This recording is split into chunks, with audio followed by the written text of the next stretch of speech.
సంక్రాంతికి ఊరెళ్లే ప్రయాణికులకు షాక్ ఇచ్చింది తెలంగాణ ఆర్టీసీ. పండగకి మరోసారి ఛార్జీలు పెంచుతోంది ఆర్టీసీ సంస్థ. టికెట్ ధరలను 1.5% సవరించింది. అంతే సంక్రాంతికి ప్రత్యేక బస్సుల్లో స్పెషల్ బాదుడు అన్నమాట.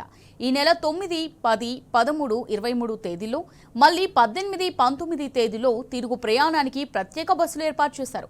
వాటన్నింటిలో స్పెషల్ ఛార్జీలు బాదబోతున్నారు. ఈ దోపిడీకి ఆర్టీసీ పెట్టిన పేరు డీజిల్ సెస్.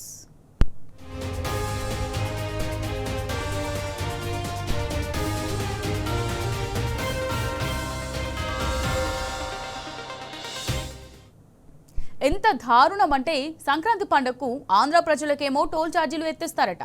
టోల్ ఛార్జీలు రద్దు చేయాలంటూ సీఎం రేవంత్ ఏకంగా కేంద్రానికి లేఖ రాశాడు. మరి తెలంగాణ ప్రజలు మనుషులు కాదా? తెలంగాణ ప్రజలవి పైసలు కాదా? ఇంత ఘోరంగా తెలంగాణ ప్రజలను నిలువు దోపిడీ చేస్తారా? ఆంధ్ర ప్రజలకేమో టోల్ ఛార్జీలు ఫ్రీ చేస్తారా?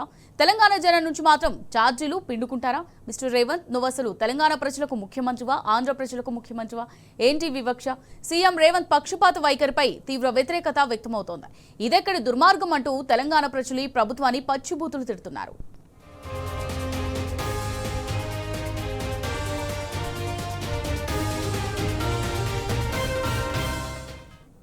రైట్గా దీనికి సంబంధించి మరిన్ని డీటెయిల్స్ మరి రిపోర్టర్ కిరణ్ అందిస్తారు. కిరణ్, మరి సంక్రాంతి ఛార్జీల పెంపుపై మీ దగ్గర ఉన్న అప్డేట్స్ ఏంటి?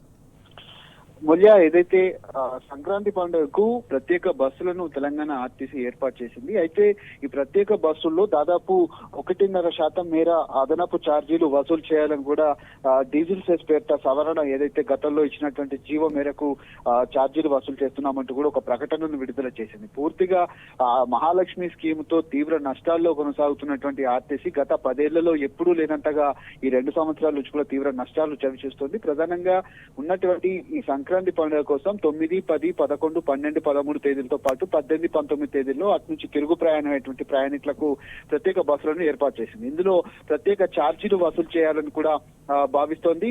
ఇందులో భాగంగానే ఒక్కో బస్సుకు కనీసం బస్సుల వారీగా చూసుకున్నట్లయితే ఉన్నటువంటి వాళ్లకు 150-200 వరకు కూడా పెరిగేటువంటి అవకాశం అయితే కనిపిస్తుంది.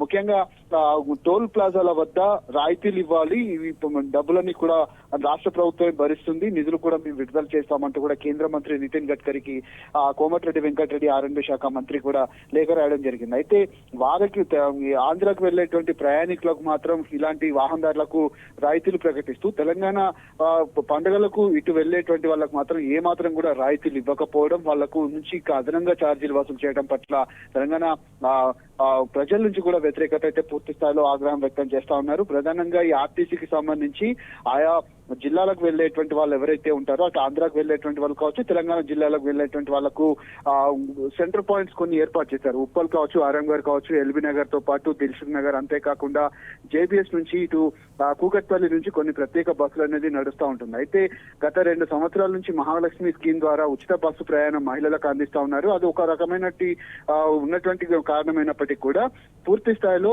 ఆదాయం రాకపోవడంతో గత 2 సంవత్సరాల నుంచి తీవ్రంగా నష్టాల్లో ఆర్టీసీ కొనసాగుతుంది. సుమారు 7,000 నుంచి 8,000 కోట్ల నష్టాల్లో ఇప్పటికే కొనసాగుతున్నటువంటి నేపథ్యంలో ఆర్టీసీ ప్రయాణికుల నుంచి ఇప్పటికే మగ ప్రయాణికుల నుంచి బస్సులను ఛార్జీలు కూడా పెంచి అదనంగా ఛార్జీలు అయితే రౌండ్ ఫిగర్ ఛార్జీలు కూడా వసూలు చేస్తున్నటువంటి పరిస్థితి కనిపిస్తుంది. ముఖ్యంగా ఈ ఆర్టీసీ ఛార్జీల్లో భాగంగా ఇప్పుడు ఉన్నటువంటి ఆర్టీసీ ఛార్జీలు పెంచడం పట్ల ప్రత్యేకంగా ఈ ఆర్టీసీ బస్సులను ఎందుకు ఏర్పాటు చేయాలి, ఏర్పాటు చేసినటువంటి వాటిల్లో మహాలక్ష్మి స్కీమ్ తీసేసి పూర్తిగా ఉన్నటువంటి ఛార్జీలను అమలు చేస్తే పోయేది. కానీ ఆ అదనంగా ఛార్జీలు వసూలు చేయడం పట్ల తెలంగాణ ప్రజల నుంచి కూడా తీవ్రంగా ఆగ్రహావేశాలు అయితే వ్యక్తం అవుతా ఉన్నాయి.